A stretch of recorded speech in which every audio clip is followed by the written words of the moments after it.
சிறகடிக்க ஆசை சீரியல்ல என்ன நடக்குதுன்னு பார்க்கலாம் வாங்க. வீடியோவை ஸ்கிப் பண்ணாம கடைசி வரைக்கும் பாருங்க. இப்போ இங்க நம்ம விஜயா பயங்கர டென்ஷன்ல இருக்காங்க. ரூம்குள்ள பயங்கரமா யோசிச்சுக்கிட்டு இருக்காங்க. நம்ம வீட்ல இருந்தோம் அப்படின்னா பைத்தியமே பிடிச்சிரும். சரி நம்ம பார்வதி கிட்ட போவோம் அப்படின்னு சொல்லிட்டு பார்வதி கிட்ட கிளம்பி போறாங்க. இப்போ பார்வதி வந்து கதை பேசணும் அப்படின்றதுக்காக அதை வந்து படிச்சுக்கிட்டு இருக்காங்க. சிவனுமே இல்லை, ப்ராக்டிஸ் தான் பண்ணிக்கிட்டு இருக்காங்க. இப்போ நம்ம பார்வதி கிட்ட போயிட்டு பார்வதி அப்படின்னு சொல்லுவோம். வா விஜயா, எப்போ வந்த அப்படின்னு சொல்லிட்டு. இப்போ தான் வந்தேன். எனக்கு வீட்டில் இருக்கவே பிடிக்கல பார்வதி. ஒரு மாதிரி டென்ஷனாக இருக்குது. எனக்கு பிடிக்காத எல்லாத்தையுமே வீட்டில் உள்ளவங்க எல்லாம் செஞ்சுக்கிட்டு இருக்காங்க அப்படின்னு சொல்லுவோம். என்ன விஜயா, அப்படி என்ன செஞ்சாங்க அப்படின்னு சொல்லி கேட்கவும், உனக்கு தெரியாது தான் என்ன, அதான் அந்த குட்டி பிசாசு எங்கள் வீட்டிலே தான் இருக்குது. என்ன பண்ணுறது, என்ன பண்ணியுமே அந்த பையனை வீட்டை விட்டு துரத்த முடியல. வீட்டில் உள்ள எல்லாருமே அந்த பையன் வீட்டிலே தான் இருக்கணும், வெளியே போகக்கூடாது அப்படி இப்படின்னு வசனமெல்லாம் பேசுகிறாங்க. என்னால் இதெல்லாம் ஏற்றுக்கவே முடியல பார்வதி அப்படின்னு சொல்லிட்டு பயங்கரமாக புலம்பிக்கிட்டு இருக்காங்க. இங்கே பாரு விஜயா, ஏன் நீ இப்படி அந்த பிள்ளைய பற்றி அப்படி இப்படின்னு சொல்லிட்டு கரிச்சு கொட்டிக்கிட்டு இருக்க. அது குழந்தை விஜயா, கொஞ்சமாவது அந்த பையனோட இடத்துல இருந்து நீ யோசிச்சு பார்க்கணும்ல. இப்போ பெத்த அம்மாவும் இல்லை, இறந்து போயிட்டாங்களாம். அப்படி இருக்கிறப்போ அந்த பிள்ளைக்கு எம்பிட்டு கஷ்டமா இருக்கும். ப்ளீஸ் விஜயா, தயவு செஞ்சு உன் மனசையும் எண்ணத்தையும் மாற்றிக்கோ. நல்லதே நினை, கண்டிப்பாக நல்லதே நடக்கும். தன் வினை தன்னை சுடுன்ற மாதிரி நீ ஏதாவது அந்த பையனுக்கு கெடுதல் செய்ய போய் அதுக்கப்புறம் அந்த கடவுள் உனக்கு அந்த கெடுதலை செஞ்சிட போகிறாரு அப்படின்னு சொல்லிட்டு உடனே இங்கே விஜயா திருட்டு முழிக்கிறாங்க. என்ன பார்வதி, அந்த கடவுள் எனக்கு எதுவும் செய்யலை அப்படின்னாலுமே நீ அந்த கடவுளுக்கு ஏதாவது சொல்லி எனக்கு ஏதாவது கெடுதல் செய்ய வச்சிருவ போல அப்படின்னு சொல்லிட்டு விஜயா சொல்லவும், இல்லை விஜயா, நான் சொல்கிறது தான் உண்மை. நான் எனக்கு என்ன ஆசையே என்ன உனக்கு நான் கெடுதல் செய்யணும்னு சொல்லிட்டு, அப்படியெல்லாம் கிடையாது. நீ நல்லதே நினை, கண்டிப்பாக நல்லதே நடக்கும் அப்படின்னு சொல்லிட்டு நம்ம பார்வதி சொல்கிறாங்க. பார்வதி, நீ ரொம்ப மாறிட்ட பார்வதி. இப்போது நல்ல நல்ல கதையெல்லாம் பேச ஆரம்பிச்சிட்ட, அதே சமயம் எனக்கு அட்வைஸும் பண்ண ஆரம்பிச்சிட்ட. உன் அட்வைஸே எனக்கு சுத்தமாக பிடிக்கல அப்படின்னு சொல்லவும், உடனே இங்கே நம்ம பார்வதி இருந்துட்டு, விஜயா நான் சொல்கிறத கேட்டு நீ நல்லவளாக மாறிடு. சும்மா முத்துவையும் மீனாவையும் கஷ்டப்படுத்துறேன்ற பேரில் மீனாவையும் முத்துவையும் எவ்வளோலாம் நீ பேசுகிற. மீனாவை உன்னுடைய மருமகளாக நீ நினச்சி கூட பார்க்க மாட்டேங்கிற. ஏன் முத்துவை நீ பெத்த பிள்ளையாக நினைக்கவே மாட்டேங்கிற. பெத்த பிள்ளைக்கே நீ இப்படி ஒரு வஞ்சனம் வைக்கிற, பின்ன மற்ற பிள்ளைங்களுக்கு வஞ்சனம் வைக்க மாட்டே என்ன அப்படின்னு சொல்லிட்டு. ஏன் பார்வதி நீயும் இப்படி பேசிக்கிட்டு இருக்க. என் வீட்டில் இருக்க முடியல அப்படின்றதுக்காக தான் நான் இங்கே வந்தேன். நீயும் இப்படி பேசிக்கிட்டு இருந்தால் என்ன பண்ணுற சொல்லு அப்படின்னு சொல்லிட்டு இங்கே சொல்லுவோம். அதுக்கப்புறம் நம்ம பார்வதி இருந்துட்டு, சரி விஜயா, உனக்கு ரிலாக்ஸ் ஆகணும் அப்படின்னா நீ என்ன பண்ணலான்னு இருக்க. இப்போது அந்த பையன் கிறிஷ் அங்கே இருந்துட்டு போகட்டுமே. என்ன கொஞ்ச நாள் வரைக்கும் இருக்குவான், அதுக்கப்புறம் அவங்க பாட்டி வந்து கூட்டிகிட்டு போயிடுவாங்கள்ல அப்படின்னு சொல்லிட்டு. இல்லை விஜயா, அந்த பையன் 3 மாதத்துலேயோ இல்லை 2 மாதத்துலேயோ எங்கள் வீட்டை விட்டு போயிட்டா எனக்கு சந்தோஷம்தான். ஆனால் அதாவது லைஃப் ஃபுல்லாக என் வீட்டிலே இருந்துட்டா என்ன பண்ணுறது. பார்வதி, நான் உன்கிட்ட ஒன்று கேட்குறேன். அதாவது நம்ம வீட்டில் நடந்துக்கிட்டு இருக்க விஷயம், நடக்க போகிற விஷயம் அப்படின்ட்டு எல்லாத்தையுமே கரெக்டாக சொல்கிற சாமியார் யாராவது உனக்கு தெரியுமா அப்படின்னு சொல்லிட்டு. ஏன் விஜயா, எதுக்கு கேட்குற. இல்லை அந்த கிறிஷு கொஞ்ச நாளைக்கு நான் எங்கள் வீட்டில் இருப்பானா, இல்லை ரொம்ப நாளைக்கு, இல்லை லைஃப் லாங் எங்கள் வீட்டிலே இருந்துருவானா அப்படின்ற விஷயத்த தெரிஞ்சுக்கிறதுக்காக தான் அப்படின்னு சொல்லிட்டு. இங்கே நம்ம பார்வதியுமே, இங்கே விஜயா, நீ அந்த பையனுக்கு ஏதாவது கெட்டது செய்வேன் அப்படின்னு சொல்லி சொன்ன அப்படின்னா கண்டிப்பாக நான் அந்த சாமியார் விஷயமெல்லாம் சொல்ல மாட்டேன். இல்லை நீ அந்த பையனுக்கு எந்த ஒரு தொந்தரவும் கொடுக்க மாட்டேன்னு சொல்லி சொன்னாதான் கண்டிப்பாக அந்த சாமியார் இருக்கிற இடத்த சொல்லுவேன். ஒரு நல்ல சாமியார் இருக்காரு, நடக்க போகிறத அப்படியே புட்டு புட்டு வைப்பாரு அப்படின்னு சொல்லிட்டு. உடனே பார்வதி கிட்ட விஜயா இருந்துட்டு, பார்வதி பார்வதி, நான் கிறிஷை நான் எதுவுமே பண்ண மாட்டேன். அவனுக்கு தொந்தரவாக நான் இருக்கவே மாட்டேன். அவன் எத்தனை நாளைக்கு என் வீட்டில் இருப்பானா, இல்லை கொஞ்ச நாளைக்கு கிளம்பிடுவானா, இல்லை லைஃப் லாங் இருப்பானான்றதை நான் தெரிஞ்சுக்கணும். எனக்கு இப்போவே ஆர்வமாக இருக்குது. நீ என்னை அந்த சாமியார்கிட்ட கூட்டிகிட்டு போறியா பார்வதி அப்படின்னு சொல்லிட்டு விஜயா கேட்கவும், சரி நீ அந்த பையனுக்கு எதுவும் கெடுதல் செய்ய மாட்டேன்னு சொல்கிறதுனால மட்டும்தான் நாங்கள் கூட்டிகிட்டு போகிறேன் அப்படின்னு சொல்லிட்டு. சரி பார்வதி, இப்போவே கிளம்பு பார்வதி அப்படின்னு சொல்லிட்டு. இரு விஜயா, நான் வேறு ட்ரெஸ் சேஞ்ச் பண்ணிட்டு வந்துடுறேன் அப்படின்னு சொல்லிட்டு.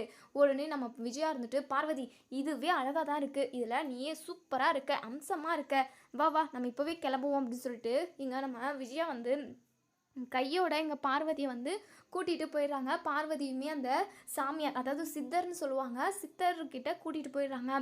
சித்தர்கிட்ட போயிட்டு இவங்க 2 பேருமா உட்காடுறாங்க. இப்போ எங்கள் விஜயா இருந்துட்டு பார்வதியை பார்க்குறாங்க. பார்வதி எல்லாம் கரெக்டாக சொல்லுவாங்கள்ல, அதெல்லாம் நீ பயப்படவே பயப்படாத விஜயா. அந்த பையன் எத்தனை நாளைக்கு இருப்பாங்க, அந்த பையனோட டீட்டெயில் என்ன ஏதுன்ட்டு எல்லாத்தையுமே புட்டு வச்சிருவாரு. நீ கவலையே படாத விஜயா அப்படின்னு சொல்லிட்டு பார்வதி சொல்கிறாங்க. சரி சரி அப்படின்னு சொல்லிட்டு ரொம்பவே சந்தோஷமாக உட்கார்றாங்க நம்ம விஜயா.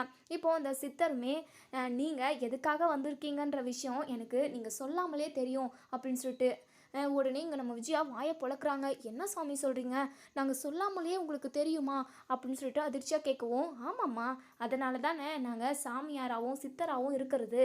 நீ எதுக்காக வந்தன்ற விஷயத்த நான் இப்போ சொல்கிறேன் பாரு. உன் வீட்டுக்கு ஒரு குழந்தை வந்திருக்கு. அந்த குழந்தை எத்தனை நாளைக்கு இருப்பான், இல்லை அங்கேயே செட்டில் ஆகிடுவானா, அதாவது உங்கள் வீட்லேயே செட்டில் ஆகிடுவானான்னு சொல்லிட்டு நீ கேட்கறதுக்காக வந்திருக்க, உண்மை தானே அப்படின்னு சொல்லிட்டு கேட்கவும், இங்கே விஜயா வாயை பொழந்துக்கிறாங்க. பார்வதியை பார்க்குறாங்க.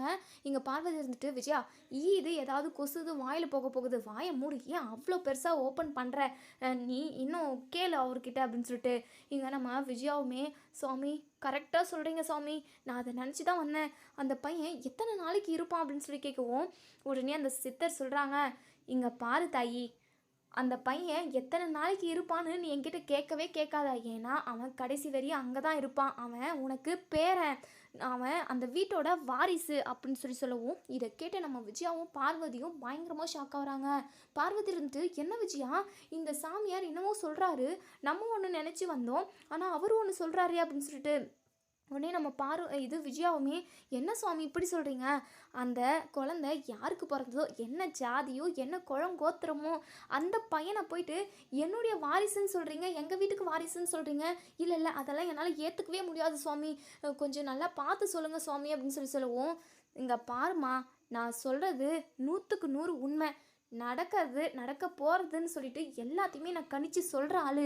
நான் சொன்னால் அது கரெக்டாக பழிக்கும், நடந்து தான் இருக்கும் அப்படின்னு சொல்லிட்டு, சுவாமி நீங்கள் எந்த விதத்தில் அந்த பையனை, அதுவும் அனாதை பையனை ஏன் வீட்டு வாரிசுன்னு சொல்கிறீங்கன்னு எனக்கு ஒன்றும் புரியல சாமி, புரிகிற மாதிரி எனக்கு சொல்லுங்கள் சுவாமி அப்படின்னு சொல்லி கேட்கவும், இங்கே சாமியார் சொல்கிறாங்க, உனக்கு மருமக ரோகிணி ஒருத்தவங்க இருக்குவாங்கள்ல சுவாமி, என் மருமக பேர் உங்களுக்கு எப்படி தெரியும் சுவாமி அப்படின்னு சொல்லி கேட்கவும், அதான் என்னுடைய மகிமையே, என்னுடைய மகிமை இதுதான், உங்களுக்கு அதாவது நீங்கள் சொல்லாமலே எனக்கு எல்லா விஷயமும் தெரியும்.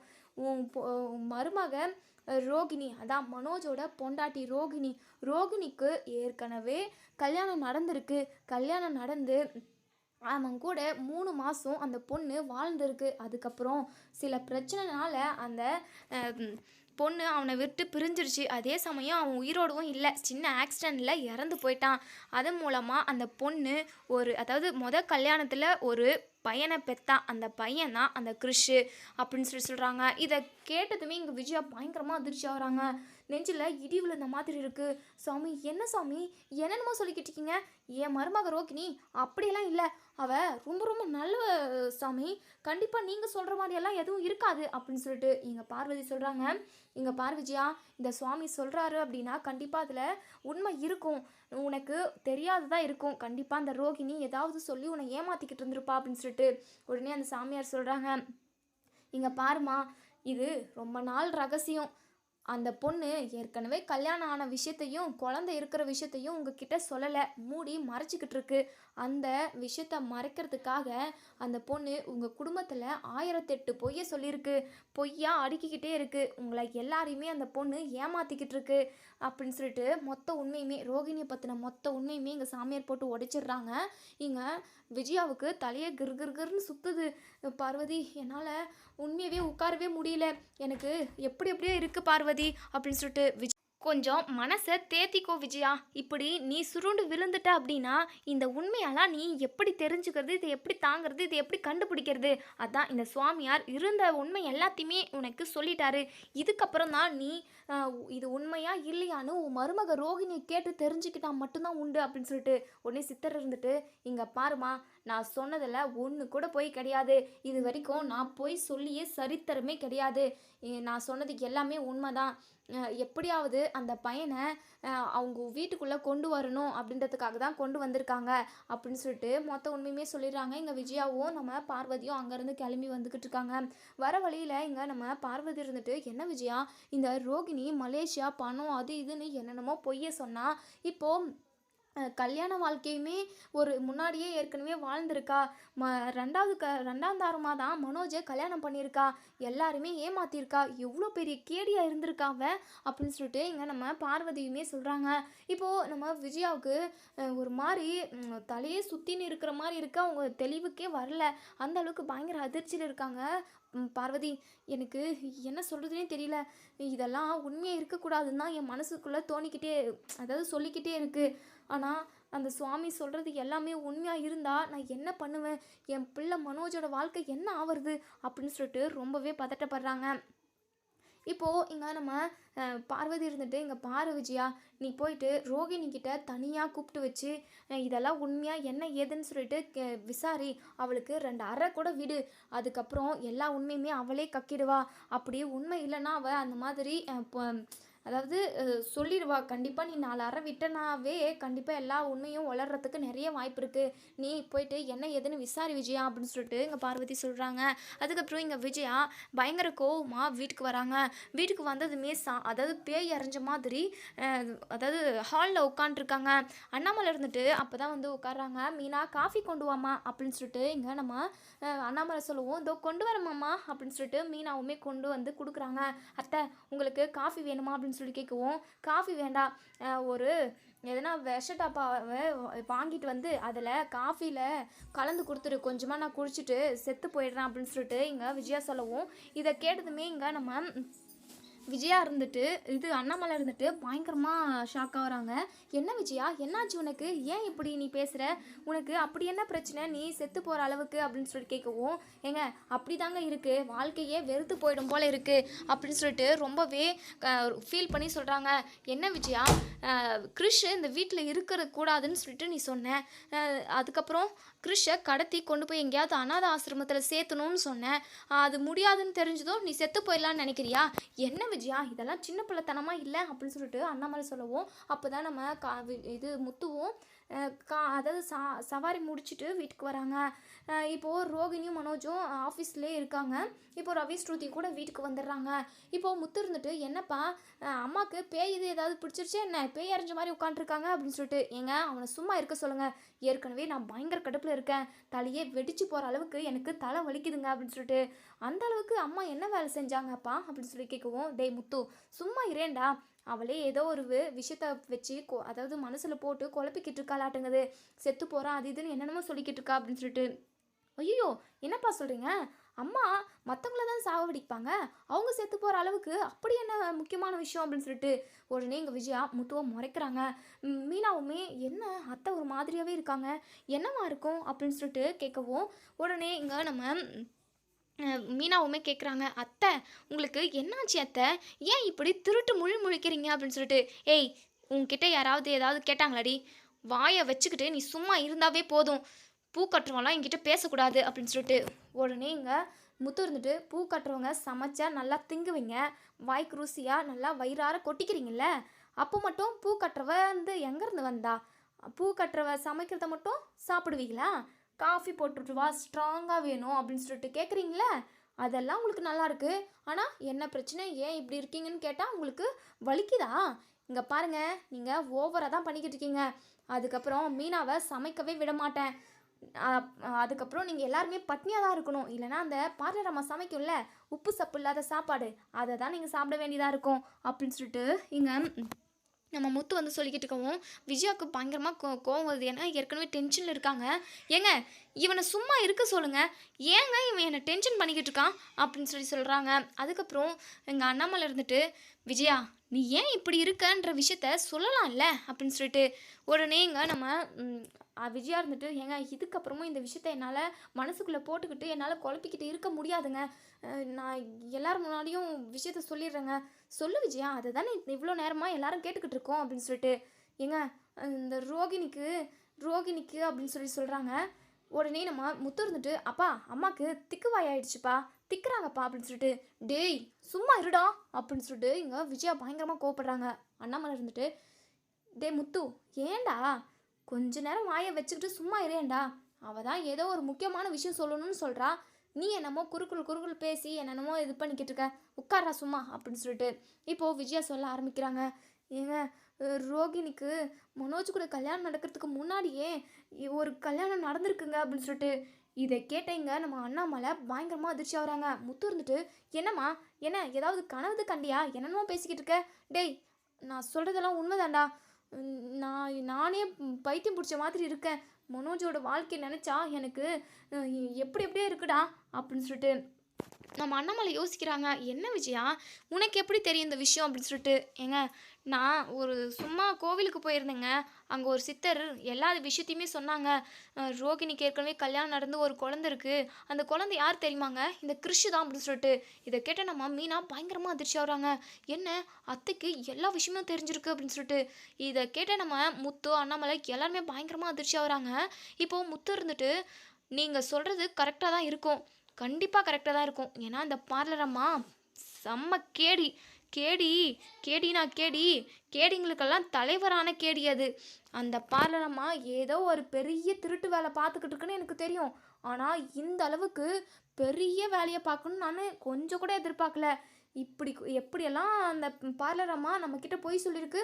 இத்தனை வருஷமா இந்த விஷயத்த நம்மக்கிட்ட சொல்லாமல் ஏமாற்றிக்கிட்டு இருந்திருக்கு அப்படின்னு சொல்லிட்டு முத்து வந்து சொல்லவும், இங்கே விஜயாவுமே ரோகிணி மேலே பயங்கர கோவமாக இருக்காங்க. அப்போ தான் நம்ம கிறிஷுமே ரூம்லேருந்து தூங்கி எழுந்திரிச்சு அப்போ தான் ஓடி வராங்க விளையாடிக்கிட்டே. கிறிஷை பார்த்துனே பயங்கரமாக கோவம் வருது விஜயாவுக்கு. டேய், என்னடா, முகத்தை பாரு முகம், மூஞ்ச பாரு மூஞ்சி, உன்னை பார்த்தாவே எரிச்சலாக வருது குட்டி பிசாசு அப்படின்னு சொல்லிட்டு இங்கே கிறிஷை போட்டு பயங்கரமாக அடி வெளுத்துடுறாங்க. நம்ம முத்துக்கு பயங்கரமாக கோவம் வருது. இங்கே பாருங்கம்மா, கிறிஷ் மேலே கையை வைக்கிற வேலை வச்சுக்கினுங்க, அவ்வளவுதான். தப்பு பண்ணவங்கெல்லாம் பெரிய மனுஷங்க, அவங்கள என்ன ஏதுன்னு கேளுங்க. அவன் பச்சை குழந்தை, அவன் என்ன பாவம் பண்ணான்? அவன் பண்ண ஒரே பாவம் அவங்க அம்மா வயிற்றுல பிறந்தான் பாரு, அது மட்டும்தான். அவங்க அம்மாவை தான் கேட்கணும். இந்த கிறிஷ் மேலே யாராவது கை வச்சிங்க, அவ்வளோதான், நடக்கிறதே வேற அப்படின்னு சொல்லிட்டு இங்கே நம்ம மீனா இருந்துட்டு, இங்கே பாருங்க அத்தை, யார் யார் மேலே இருக்கிற கோவத்தை எல்லாத்தையுமே கிறிஷ் மேலே காட்டாதீங்க. அவன் குழந்தை, கொஞ்சமாவது முன்ன பின்ன யோசித்து எதுவாக இருந்தாலும் செய்யுங்க அப்படின்னு சொல்லிட்டு கோவப்படுறாங்க. இங்கே நம்ம விஜயா பயங்கர டென்ஷனில் இருக்காங்க. அண்ணாமலை இருந்துட்டு, இங்கே பாரு விஜயா, சாமியார் சொன்னதுமே அது கரெக்டாக இருக்கும்னுலாம் நம்ம நம்பக்கூடாது. ரோகிணி வரட்டும், ரோகிணிக்கிட்ட நம்ம பேசுவோம். பேசுனதுக்கப்புறம் இது உண்மையா பொய்யான்னு சொல்லிட்டு நம்ம தெரிஞ்சுப்போம், சரியா? அதுக்கு முன்னாடி நம்ம அவசரப்பட வேண்டாமா, வேண்டாம் அப்படின்ற மாதிரி சொல்கிறாங்க. அதுக்கப்புறம் இங்கே நம்ம ரோகிணி வரத்துக்காக எல்லாருமே வெயிட் பண்ணிக்கிட்டு இருக்காங்க. இப்போ ரோகிணியும் மனோஜும் ஆஃபீஸ்லேருந்து வீட்டுக்கு வராங்க. வீட்டுக்கு வந்ததுமே இங்கே ரோகிணி பயங்கர சந்தோஷமாக ஆன்ட்டி, ஆன்ட்டி அப்படின்னு சொல்கிறாங்க. நம்ம விஜயா அப்படியே கோவமாக திரும்பி பார்க்குறாங்க. நம்ம விஜயா கோவமாக இருக்கிறத எதுவுமே நம்ம ரோகிணி வந்து கவனிக்கிறதில்ல. ஆன்ட்டி, இன்றைக்கி ஆஃபீஸில் என்ன நடந்தது தெரியுமா? இன்றைக்கி இது பெரிய ஆர்டர் ஒன்று வந்துச்சு. அதுக்கு முன்னாடி வந்த ஆர்டரை நாங்கள் நல்லா பண்ணி கொடுத்துட்டோம். அதனால் எக்கச்சக்கமான லாபம் வந்திருக்கு. நம்ம நல்லபடியாக ஆர்டரை செஞ்சு கொடுத்ததுனால இப்போது இன்னொரு ஆர்டருமே கொடுத்துருக்காங்க அப்படின்னு சொல்லிட்டு பயங்கர சந்தோஷமாக சொல்கிறாங்க. என்ன ஆண்டி, நான் இவ்வளோ சந்தோஷமாக இந்த விஷயத்த சொல்லிக்கிட்டு இருக்கேன், நீங்கள் என்னடானா சைலண்ட்டாகவே இருக்கீங்க? உடனே மனோஜ் இருந்துட்டு, ஆமாம்மா, ரோகிணி சொல்கிறது உண்மைதான். நமக்கு பெரிய ஆர்டர் வந்திருக்கு. முன்னாடி கிடைச்ச லாபத்தை விட இப்போது எக்கச்சக்கமான லாபம் கிடைக்க போகுது. அதை வச்சு பெரிய லெவலில் நான் செட்டில் ஆக போகிறேம்மா. உன் பையன் மனோஜ் செட்டில் ஆகணும், பெரிய தொழிலதிபராக ஆகணும், நிறைய பணம் சம்பாதிக்கணுன்றது தானேம்மா உன் ஆசை. இது எல்லாமே நடந்துக்கிட்டு இருக்கப்போ நீ ஏம்மா இப்படி இருக்க அப்படின்னு சொல்லிட்டு. டே மனோஜ், அதெல்லாம் அப்புறம் பார்த்துப்போண்டா. பணம், தொழில், அதுக்கப்புறம் பிஸ்னஸ்னு இது எல்லாமே அப்புறப்பட்ட விஷயம். அதை விட முக்கியமானது உன் வாழ்க்கைடா. உன் வாழ்க்கை எனக்கு ரொம்ப ரொம்ப முக்கியம் அப்படின்னு சொல்லிட்டு இதை கேட்டு நம்ம மனோஜ் எடுத்துட்டு, அம்மா, என் வாழ்க்கைக்கு என்னம்மா, நான் ராஜா மாதிரி தானே இருக்கேன். ரோகிணி என் கூட இருக்கிற வரைக்கும் நான் எப்பவுமே கெத்தாக இருக்கோம்மா. ரோகிணி என்னை நல்ல நிலைமைக்கு கொண்டு போயிடுவாம்மா அப்படின்னு சொல்லிட்டு உடனே முத்து இருந்துட்டு, டே ஓடுகளி, அந்த பார்லர்மா உன்னை ரொம்ப நல்ல நிலைமைக்கு கொண்டு போயிடும்டா. அந்த பார்லர் அம்மா சொல்கிறது எல்லாமே பொய்யிடா, பொய்.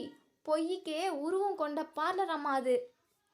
அந்த பார்லர் அம்மா என்ன சொன்னாலும் மண்டையை ஆட்டிக்கிறல்ல, அதனால தான் அந்த பார்லர் அம்மா உன்னையும் நம்ம குடும்பத்தையும் நல்லா ஏமாத்திருச்சு.